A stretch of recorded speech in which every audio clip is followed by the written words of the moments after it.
Question number 7 this week comes from Billy Murphy. And Billy says, "Hello, Brian. Love the channel and podcast.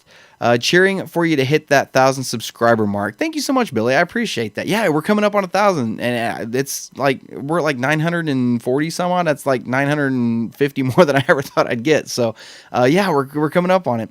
My question for you is about the Thrawn comic. I know it's just a shortened retelling of the first Thrawn novel. Does that not seem like a cash grab by Lucasfilm? Like they realized that they had a great story and decided to just repackage it and resell it to us again.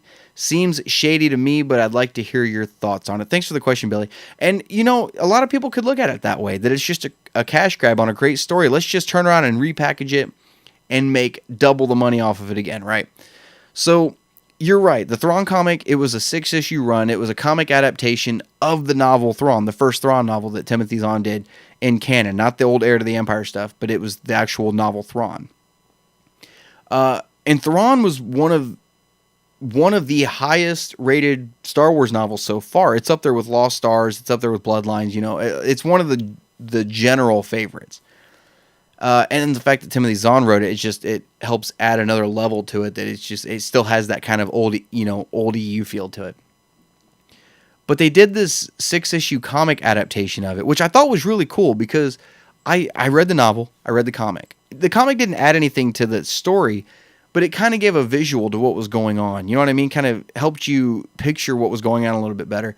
Yeah, it was very abridged. It's hard to squeeze an entire novel into 6 issues of a comic book.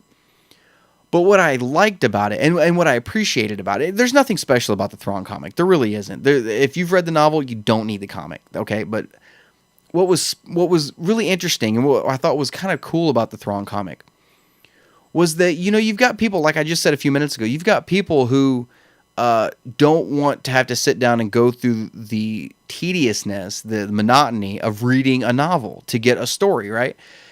You know, there's several people who don't have time to sit down and read all this, to read all these novels that are coming out. Why not do, you know, little 6-issue adaptations of the novels? You can buzz through a 6-issue adaptation in an hour. You know what I mean? And you get the gist of the story.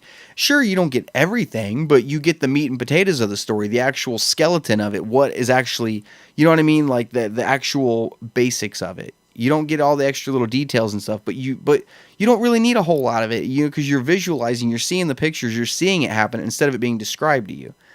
I don't see a problem with it, and it's something that I think needs to be done more often. I'm going to say that. I think Marvel needs, and Lucasfilm need to go back and reevaluate that idea, because it's been the only one they've done it with so far. They haven't done another one since. I think they really do need to go back and start doing 6-issue runs of the novels. And you know, and like you said, some people may see it as a cash grab. You know, telling the same story again and again and again in different formats, right? But that's no different than releasing a novelization of a film that just came out. You know, that's telling the same story twice. And I don't see a problem with that, you know, and especially, you know, if it adds to the film. You can fit more into a novel than you can into a film. You can fit more into a novel than you can a comic book. But with a comic book, you can actually visualize what's going on. And I think that would be a really great idea, to be honest, you know, because especially, look at it this way too. You know, Lucasfilm just started this YouTube channel, Star Wars Kids, right? And they got little like adaptation and animated shorts of the old films, right? The classic films. That's something you show your kids. And then as they get older, you go, hey, you know, there's films of those same characters, actual movies. And they go, oh, really? And then you show them Star Wars, Empire, Jedi, you know, for the first time. But that cartoon is kind of the insertion point, you know, an entry point for them to become Star Wars fans, to get into the universe. These comics for the novels could be the same thing, you know. If you have kids that, you know, their reading level isn't like quite there yet, you know, if they're like a 1st or 2nd grade reading level, but they love Star Wars, give them the comic books to read, you know, and they'll get the story. And then when they get older, they can be like, oh, I want to read that book now. You know what I mean? Like, so, and maybe they won't. That's a possibility too, but it could happen. So I think it's something that they definitely need to go back and focus on more. I think it's a great idea. And to be honest, I think that's a particular golden egg that they don't realize they have. I think that's a hidden gem that Maybe they do realize it. I don't know, but I think that's something they definitely need to go back and look at. But thanks for the question, though. That's my thoughts on that.